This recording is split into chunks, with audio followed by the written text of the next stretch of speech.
კომისია იყოს გახსნილი, ასევე კომისიაში წევრების წარმოდგენილი დოკუმენტი არ არის ის დოკუმენტი, რაზეც მოხდა პარტიებს შორის შეთანხმება და მე ამის განცხადების საშუალებას მაძლევს ორი კონცეპტუალური მნიშვნელობის, გადამწყვეტი მნიშვნელობის საკითხი, რომელიც შეიძლება შეფასდეს როგორც პირდაპირი აშკარა დარღვევა მიღწეული შეთანხმების პარტიებს შორის, რომელიც გაფორმდა სწორედ NDI-ის ოფისში. წარმოდგენილი ვარიანტით ხელისუფლება კვლავ ინარჩუნებს სრულ კონტროლს საარჩევნო ადმინისტრაციებზე, კვლავ 51%-ით თანაფარდობით 7-ზე არის ხელისუფლება წარმოდგენილი ყველა საარჩევნო ადმინისტრაციაში.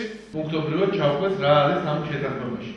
ერთი რომ გასაჩივრების ვადები გაიზრდება 48 საათამდე, მეორე რომ ცენტრალური საარჩევნო კომისიის თავმჯდომარის არჩევის წესი იქნება სხვაგვარი, მესამე რომ უბნებთან მიმართებაში ყველას ექნება მხოლოდ ოპოზიციური პარტიებს ექნება დილის დასახელების და არჩევის შესაძლებლობა, ცენტრალური საარჩევნო კომისიის თავმჯდომარის არჩევის შესაძლებლობა აქვს ოპოზიციური პარტიების წარმომადგენლებს ცენტრალურ საარჩევნო კომისიაში. მე არ ვიცი ხარ სხვა რა ფორმით შეიძლება ეს რომ მოხდეს, რა შემოთავაზებები არის, მაგრამ ეს თუ არ არის სიგარეტული ნაბიჯი ამ მიმართულებით, მე მართლა გამიჩნდება სხვა წინადადებებზე ცალკე შექმნა.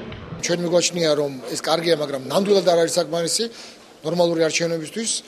როგორც ნაციონალურმა მოძრაობამ კიდე რაღაც საკითხები დაამატა და ამ კანონპროექტს შეიტანა, ჩვენ დღეს უთხარით, რომ იცი რა არის, ჩვენ თუ ამატებ, ჩვენ ძალიან ბევრი საკითხი აქვს, რის დამატება გსურს იმ რომ მივიღოთ დემოკრატიული არჩევნები, ადმინისტრაციული რესურსები, საარჩევნო ადმინისტრაციები, სიებთან დაკავშირებული და ამ შემდეგ, რაზეც უნდა გაგრძელდეს მსჯელობა, თორე ეს ნამდვილად არ არის შეთანხმება საკმარისი დემოკრატიული არჩევნებისთვის. კანონპროექტი იმ შენიშვნების გათვალისწინებით, რომელიც იყო წარმოდგენილი გავა პლენარულ სხდომაზე, ჩვენ გავაგრძელებთ მსჯელობას როგორც პლენარულ სხდომაზე, ისე შემდგომი განხილვისას უკვე კომიტეტში. მე იმედი მაქვს, რომ ძალიან ბევრი საკითხის დაზუსტება შეიძლება. მთავარია, რომ სრულად ის შეთანხმებები, რომელიც იქნა ხელმოწერილი 8 პარტიის მიერ, არის ასახული წარმოდგენილი კანონპროექტში.